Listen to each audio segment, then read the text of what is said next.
Ce mois-ci s'impose comme l'un des plus anormaux de ces dernières années.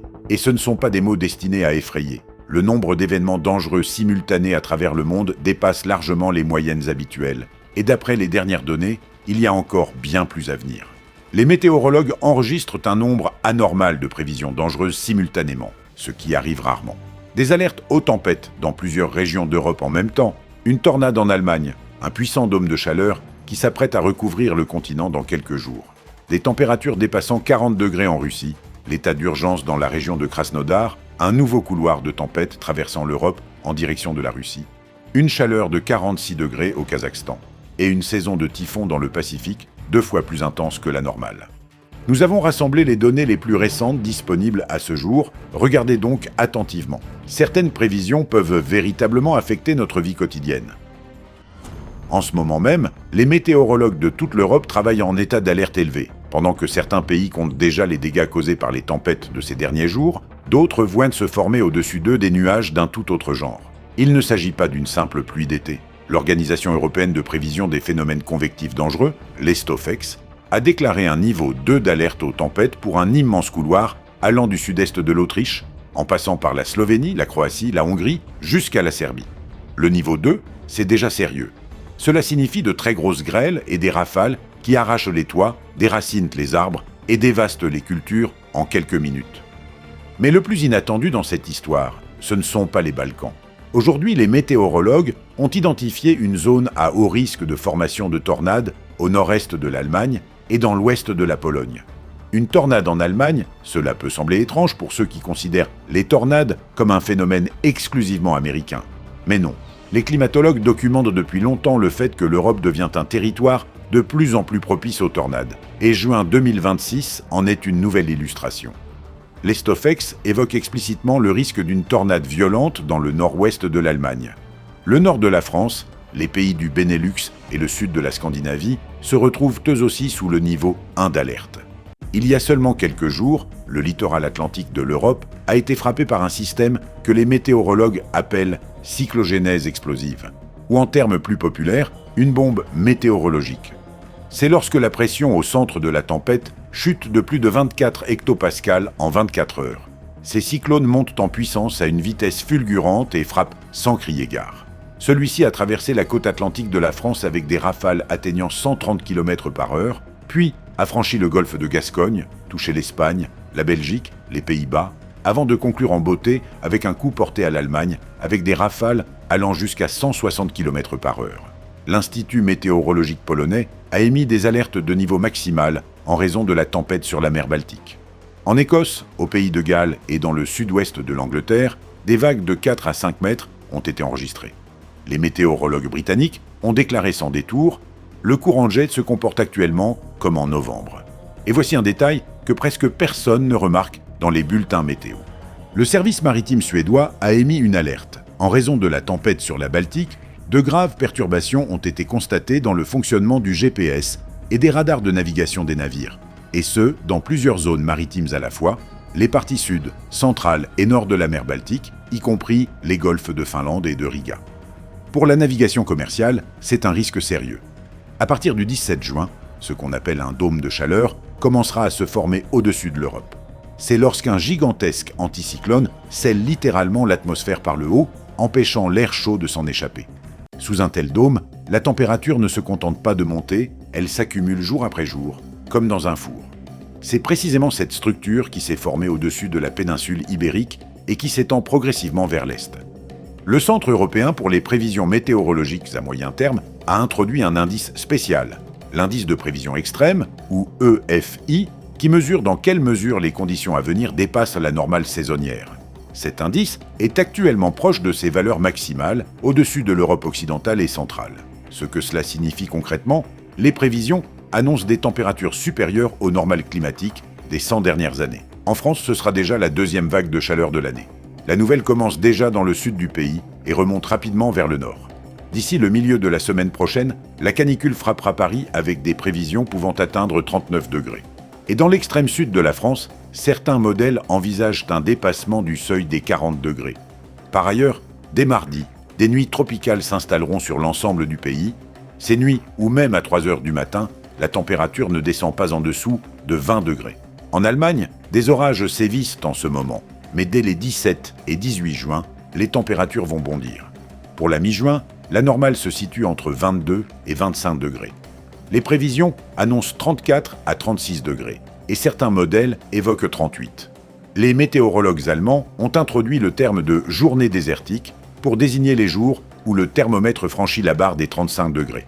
De telles journées, à la mi-juin, n'avaient pas été observées en Allemagne depuis longtemps. Mais la chaleur allemande a une autre dimension dont on parle peu. Lorsque le dôme de chaleur commencera à se dissiper, ce qui se produira en fin de semaine prochaine, ce ne seront pas de simples pluies qui prendront le relais, ce seront des orages de chaleur. C'est lorsque l'air surchauffé près de la surface entre en collision avec un front froid venu des hauteurs et que toute l'énergie accumulée se libère d'un seul coup. Rafales, pluies torrentielles, grosses grêles. Le tout en 20 à 30 minutes. Les météorologues allemands préviennent explicitement. La fin de la vague de chaleur en Allemagne sera explosive. Autrement dit, plusieurs jours de fournaise, puis un déchaînement des éléments. L'Autriche franchira la barre des 30 degrés dès cette semaine, et l'Autriche orientale devrait le faire à plusieurs reprises selon les prévisions. La Suisse, dans cette situation, est un cas à part. Il y fera également chaud, jusqu'à 36 degrés. Mais le véritable problème du pays est ailleurs. Les rivières et les lacs du plateau suisse affichent des niveaux historiquement bas. La cause ? Un printemps anormalement sec en avril et mai, combiné à un manteau neigeux désastreusement mince dans les Alpes cet hiver. Les glaciers fournissent moins d'eau de fonte que d'ordinaire. Et la chaleur qui s'annonce ne fera qu'aggraver la situation. Sur le territoire russe, des scénarios météorologiques radicalement différents se déroulent simultanément, ce qui est en soi remarquable pour un seul et même pays sur une si courte période. À Moscou et en Russie centrale, depuis le 13 juin, un cyclone venu de la Baltique est à l'œuvre. Il est arrivé par l'ouest, a capté de l'air atlantique frais en chemin et refroidit méthodiquement la région de la capitale. À la place de la chaleur, des averses, localement accompagnées de grêle. La température à Moscou est tombée à 19 degrés, soit 2 degrés en dessous de la normale climatique. La semaine prochaine, les météorologues alertent sur des minimales nocturnes pouvant descendre à 7 degrés. Nous sommes en juin, rappelons-le. Dans la région de Riazan, les météorologues attendent jusqu'à 45 mm de pluie en 24 heures, soit près de 70% de la normale mensuelle. Dans la région de Briansk, on parle d'une douche prolongée avec des averses quotidiennes. Mais ce n'est pas tout. Un nouveau cyclone arrive déjà pour remplacer le cyclone baltique, celui-ci venu de l'Atlantique. Selon les spécialistes de l'agence météorologique russe Phobos, ce tourbillon va provoquer un bouleversement radical des processus atmosphériques dans toute la région. Ces masses nuageuses se diviseront en deux blocs, l'un au-dessus du Prikami et l'autre au-dessus de la région de la mer Noire. Dans le Caucase du Nord, une alerte a déjà été émise. Fortes pluies, averses, grêles, vents violents et montée des rivières jusqu'à des côtes dangereuses. Dans la région d'Astrakhan, des rafales atteignant 27 mètres par seconde.